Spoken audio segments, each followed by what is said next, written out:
কখনো কি খেয়াল করেছেন হাঁটার সময় রাশিয়ার প্রেসিডেন্ট ভ্লাদিমির পুতিনের ডান হাত প্রায় নড়েই না? সাধারণত যে কোনো মানুষের হাঁটার সময় দুই হাত নড়াচড়া স্বাভাবিক ব্যাপার, কিন্তু প্রেসিডেন্ট পুতিনের বাম হাত অন্য সবার মতো স্বাভাবিকভাবে নড়াচড়া করলেও ডান হাতটি যেন শরীরের সাথে আটকে থাকে। এই হাঁটার স্টাইল নিয়ে রয়েছে নানা আলোচনা সমালোচনা। হঠাৎ দেখে মনে হতে পারে হয়তো প্রেসিডেন্টের ডান হাত ঠিকভাবে কাজ করছে না। এমনকি অনেকের মনে প্রশ্ন উঠেছে, পুতিন কি কোনো জটিল রোগে আক্রান্ত?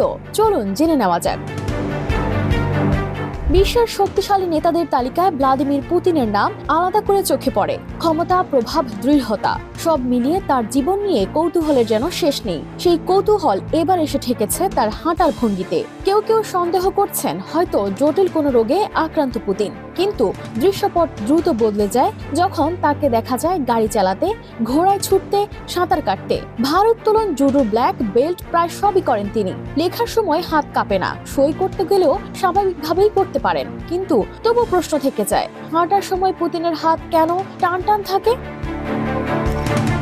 এই প্রশ্নের উত্তর খুঁজতে স্নায়ুরোগ বিশেষজ্ঞরা তার বিভিন্ন ভিডিও, ছবি বিশ্লেষণ করেন, হাঁটার ভঙ্গি পর্যবেক্ষণ করেন। পরীক্ষার পর একটাই সিদ্ধান্তে আসেন যে পুতিনের ডান হাতে বা কাঁধে কোনো শারীরিক সমস্যা নেই কিংবা জন্মগত কোনো ত্রুটিও নেই। তখন গবেষণার খাতা খুলে বসেন পর্তুগাল, ইতালি ও নেদারল্যান্ডসের একদল বিশেষজ্ঞ।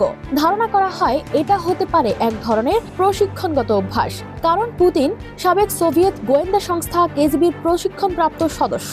সেই প্রশিক্ষণের সময় গুরুত্বপূর্ণ বিষয় ছিল ডান হাতে অস্ত্র ধরে বুকের কাছে রাখা, যাতে শত্রুর সামনে এলে মুহূর্তেই গুলি চালানো যায়। সেই সময় হাঁটার সময় ডান হাত নাড়ানো হতো না, কারণ অস্ত্র সবসময় প্রস্তুত অবস্থায় থাকতো।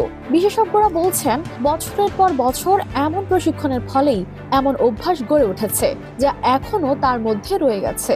তাই আজও হাঁটার সময় পুতিনের ডান হাত টান টান ভঙ্গিতে দেখা যায়। তবে কেবল পুতিন একাই এভাবে হাঁটেন না। রাশিয়ার প্রধানমন্ত্রী দিমিত্র মেদভেদেভ, সাবেক প্রতিরক্ষা মন্ত্রী সের্গেই ইভান, তাদের হাঁটাতেও রয়েছে একই ছাপ। বিশেষজ্ঞদের মতে কেউ কেউ সরাসরি সামরিক বা গোয়েন্দা প্রশিক্ষণের কারণে এভাবে হাঁটেন, আবার কেউ কেউ নেতৃত্বের শক্ত ভঙ্গি অনুসরণ করতে গিয়েও এই অভ্যাস রপ্ত করেন। ইংল্যান্ডের এক গবেষক বলেন, মানুষের হাঁটার ভঙ্গি দেখে বোঝা যায় মানুষের আত্মবিশ্বাস। নিউজ ডেস্ক, জাগো বাংলা।